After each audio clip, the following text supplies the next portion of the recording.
حضرت علی کو بلایا, آپ فرمانے لگے کوئی اور بات ہوتی تو میں کہہ دیتا, یہ والی میں نہیں کہہ سکتا. کوئی اور ہوتی تو میں عمر کو کئی دفعہ کہہ دیتا ہوں, جلال میں بھی تو سن, یہ والی میں نہیں کہہ سکتا. میں تمہیں ایک مشورہ دیتا ہوں. کہا وہ کیا؟ کہنے لگے سید عائشہ صدیقہ سے کہو, وہ مومنوں کی ماں ہیں, عمر ٹالے گا نہیں. اماں جی سے جا کے کہا اماں جی نیا کرتا عمر سے کہیں پہن لیں, وزیر آتے ہیں بڑے بڑے لوگ, تو چلو کوئی حرج نہیں. اماں جی نے کہا اچھا کوئی بات نہیں, میں بلا لیتی ہوں. جناب عائشہ نے پیغام بھیجا. جب خادم نے کہا نا مصطفیٰ کے گھر سے پیغام آیا ہے, تو 20 لوگ بیٹھے تھے. عمر کانپتے ہوئے اٹھے, کانپتے دوڑے. حضرت عائشہ پردے میں تھی تو فرماتی ہیں عمر اتحیات کی حالت میں بیٹھ گئے. کہا اماں جی دیر تو نہیں ہو گئی مجھے آنے میں؟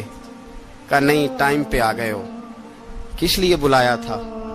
کہا عمر دیکھو غربت کے معاملات اور ہوتے ہیں, جب اللہ آسانی دے تو کوئی چیز استعمال کرنا حرام نہیں ہوتی, اگر حرام ہے تو بتاؤ. کہا نہیں اماں جی حلال ہی ہے.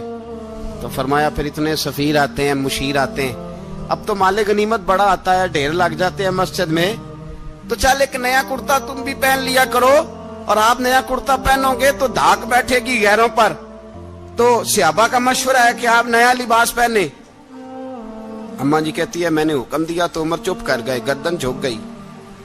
تھوڑی دیر کے بعد سیدنا عمر فاروق نے سر اٹھایا تو داڑھی پہ آنسو گر رہے تھے, رو پڑے. کہنے لگے پاک محبوب کی پاک بیوی, جیسے حکم کرتی ہو میں حاضر ہوں, پر مجھے وہ والا لباس پہنانا جو میرے مصطفیٰ نے پسند فرمایا ہے. اگر یہ رنگ رسول پاک کا ہے تو میں حاضر ہوں, اور اگر نبی پاک کا نہیں تو پھر جیسے آپ حکم کریں.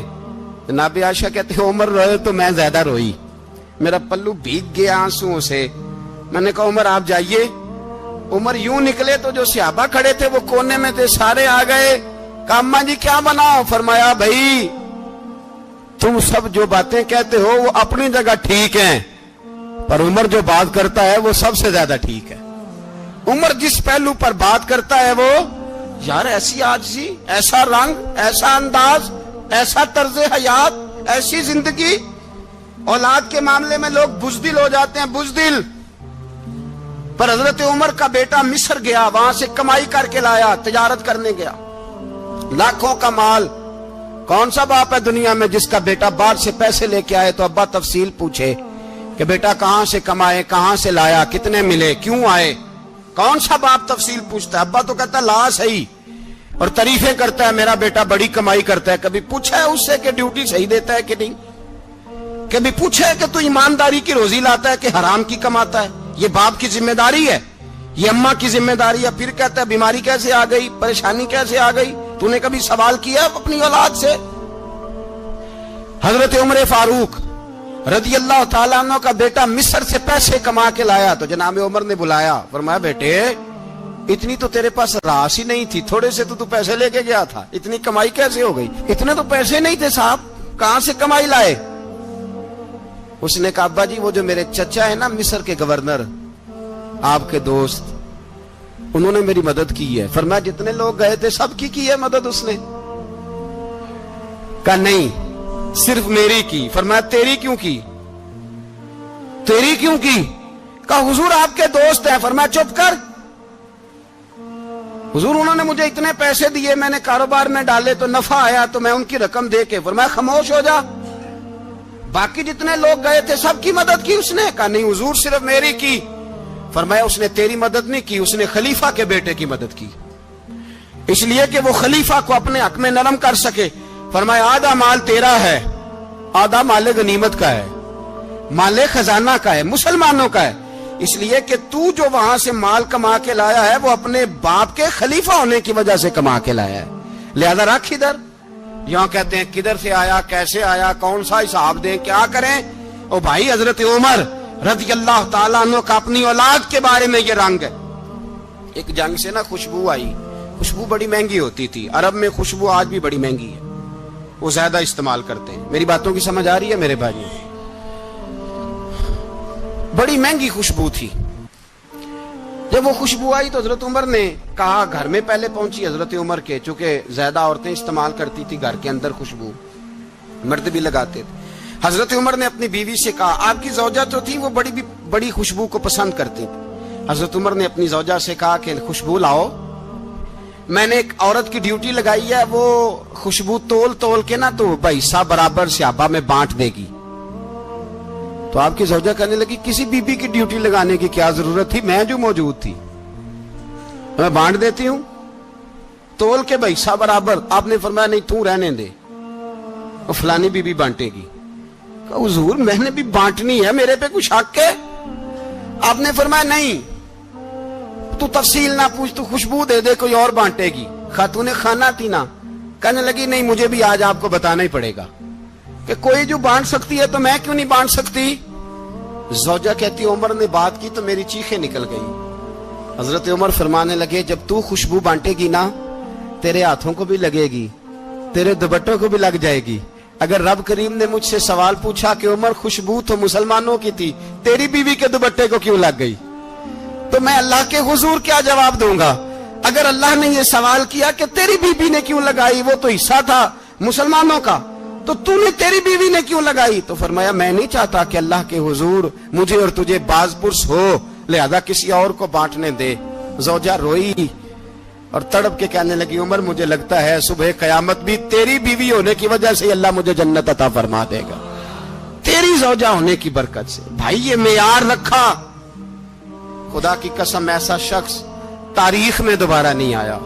اتنا بڑا آدمی, اتنا بڑا شخص, اتنا بڑا آدمی, اور پھر رنگ یہ ہے کہ عمر 22 لاکھ مربع میل کا حکمران, 22 لاکھ, اور کھجور کے درخت کے نیچے مٹی کا ڈھیلا لے کے سو گئے ہیں, پرواہ کوئی نہیں, کوئی مسئلہ ہی نہیں. 2 غلام ساتھ بیٹھے تو ایک روٹی حضرت عمر نے گھر سے منگوائی, تھوڑا سا سرکہ, تو غلام کہنے لگے ہم نے بھی کھانی ہے. فرمایا کوئی حرج نہیں, روٹی کو پیٹ بھر کے کھانا ضروری تو نہیں, 3 حصوں میں بانٹ لیتے.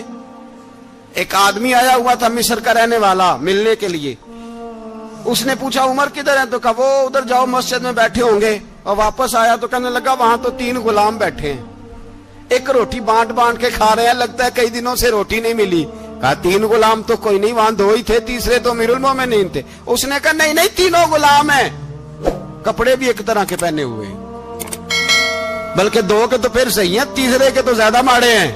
کپڑے بھی ایک طرح کے, کھانا پینا بھی ایک طرح کا, اور ان کا نشست برخاست بھی ایک طرح کی ہے, لہذا کوئی فرق نہیں. حضرت ابو ہریرہ کہتے ہیں میں لے کے آیا, اور جناب عمر کو جب میں نے کچی زمین میں تامت سمیٹ بیٹھے دیکھا تو میں رو پڑا. میں نے اس مصر سے آنے والے کو کہا تو اس کے جلوے دیکھ, اگر اس کی ذات میں اتنا حسن ہے تو محمد عربی کا مقام کیا ہوگا. یہ مقام غور ہے, مقام غور. 10 محرم کو لوگ دیگے پکائیں گے نا, نہیں پکانی ہے, کوئی بول دے نہیں, ہاں نہ نہیں کر دے, پروگرام بدلیا تو نہیں دی عید کی کہ وہ کام شروع ہوا ہے لات ٹائٹ ہونے والا. کیوں جی پکنی ہے نا دیکھیں 10 محرم کو انشاءاللہ تعالی, ہم بھی پکائیں گے انشاءاللہ, یہاں بھی پروگرام ہوگا. تو 10 محرم کو جو دیگ پکنی ہے تو ایسا نہیں ہو سکتا کہ 1 محرم کو حضرت عمر کے نام کی بھی کوئی پک جائے. اگر امام حسن حسین کے نام کی دیگیں پکے تو جو امام حسن حسین کے سے پیار کرنے والے ہیں, جو امام حسن حسین سے, ہم لوگوں نے بھی عجیب رٹا اپنایا ہے نا, ہم لوگ بات کا ایک پہلو دیکھتے ہیں دوسرا نہیں دیکھتے. حضرت امام حسن اور حسین کو بھی نبی پاک نے شہید کہا, اور جناب عمر کو بھی رسول اللہ نے خود شہید فرمایا. فرمایا شہید ہے, خود فرمایا اپنی زبان سے کہ یہ شہید ہے, خود میرا عمر شہید ہے. تو ان کے نام کی دیگ نہیں پکنی چاہیے, اس طرف نہیں ہماری توجہ ہونی چاہیے. اور اہل بیت نبوی, یہ بات میں پہلے بھی کرتا ہوں, آج پھر کرنا ضروری سمجھتا ہوں. اہل بیت کا پیار سن لو کان کھول کے, اہل بیت کا پیار اگر ہمیں کسی نے سکھایا ہے تو سیدنا عمر فاروق نے سکھایا ہے.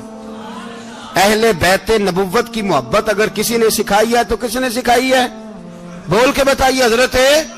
حضرت عمر نے. اہل بیت کا پیار ہمیں حضرت عمر نے بول کر کے سکھایا ہے. بھائی یاد رکھیں,